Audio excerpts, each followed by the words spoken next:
What's up, nerds? As everyone knows, it is very rare to jump on a video game nowadays and not find some sort of an in-game store. And I'm not talking about NPC shopkeepers and things like that. No, obviously, I'm talking about the stores that want your real-world, hard-earned money. Most notoriously known as microtransactions, these are one of the most controversial things in the gaming industry right now, for some pretty understandable reasons. The main one clearly being money. People all over the world are having pretty tough times financially. So it really doesn't help that an industry whose main commodity is entertainment through escapism is now not allowing you to do that by constantly hounding you for real world money. Real world money you had to go through real world bullshit to get, and you probably have real world bullshit to still spend it on. Then you got dickheads that think we should pay per hour, which, like, fuck that.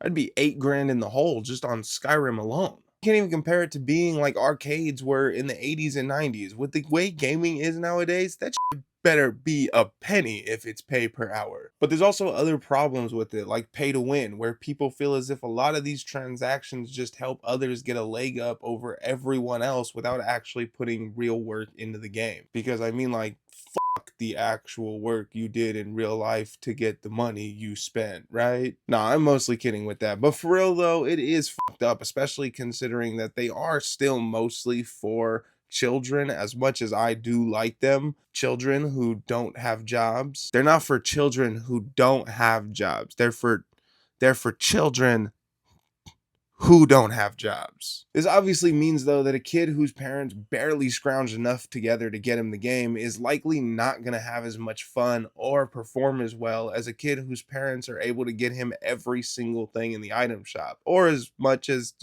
an adult. But I don't think the entire issue can just be boiled down to microtransactions bad, no microtransactions good. I think there's definitely a lot of nuance for it and room for the opposite to be true. I mean, I don't really know if there is a time where no microtransactions is bad, but what I'm saying is I think there is a time where they can be good, or at least where a studio does them well. One example I want to bring up, because I feel like it's overhated, is Epic with Fortnite. Now, I am not a huge Fortnite fan. I've never even played a match, but from what I've seen, it doesn't have any of the issues most in-game stores do. A, it's not adding extra transactions to the game. The game is free to start with, and B, none of the items assist people. They're all strictly cosmetic from what I can tell. So I don't really see why people hate it so much, aside from maybe its influence. I don't think people are exactly mad at Fortnite so much as they are at other games for looking at its popularity and trying to follow suit.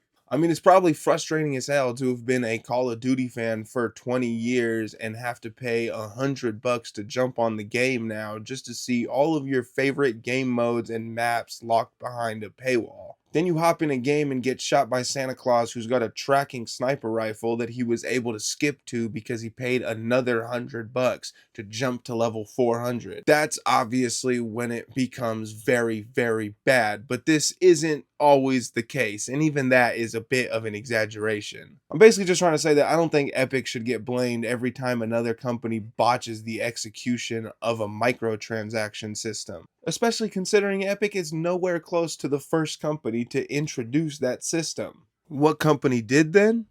Let's talk about that. Yeah, so if you've seen my videos before, or you're a fan of The Elder Scrolls, you probably knew where this was going. But the company that first introduced microtransactions into a game was, in fact, Bethesda Game Studios. That's right, Bethesda, the studio behind beloved classics such as Wayne Gretzky Hockey and Terminator Rampage. And they had introed this microtransaction system in a little game called, The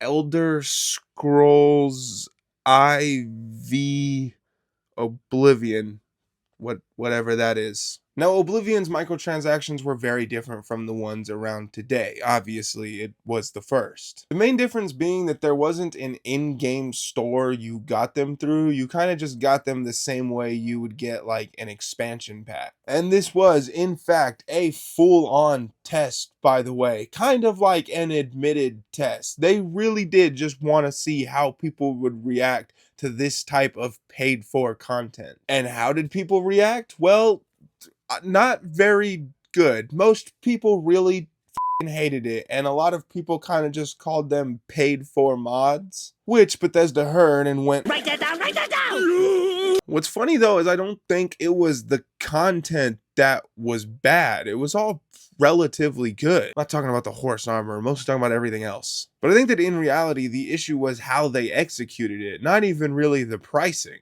Like seriously, they could have bundled all the little DLC stuff together with the combined prices, and that probably would have received way better reviews. With all those different things accumulated together, I kind of feel like people would have viewed it as more a full-on expansion packs, similar in style to something like Hearthfire. It's not really like a main quest, it adds a player home, it's got a couple side things, you know what I mean. My point being that I honestly believe none of it is really bad, nor is it not worth any money. I just think it's mostly the presentation of this all. Like seriously, spending $25 when you're looking at 10 items does feel kind of different than spending $2.50 for one item.